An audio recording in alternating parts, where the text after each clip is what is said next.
Hey guys, and welcome back to this channel. In this video, I'll be showing you guys how you can remove text from videos in CapCut PC without blur. So we're just going to basically freeze frame a part of a video like so, without the text.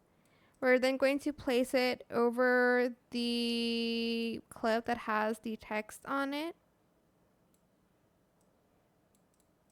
Then we're going to select mask and we're going to select the rectangle one and we're just going to adjust it.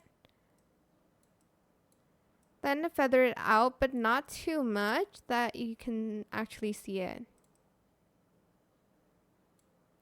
Okay, you can still see it here. Just gonna make it a little bit bigger.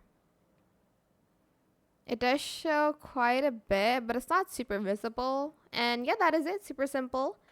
I hope this tutorial was helpful for you guys. Don't forget to like, comment, share, and also subscribe to this channel if you haven't done that already. If you have any more questions about this video, just leave it in the comment section down below. I will try my best to answer them all for you guys.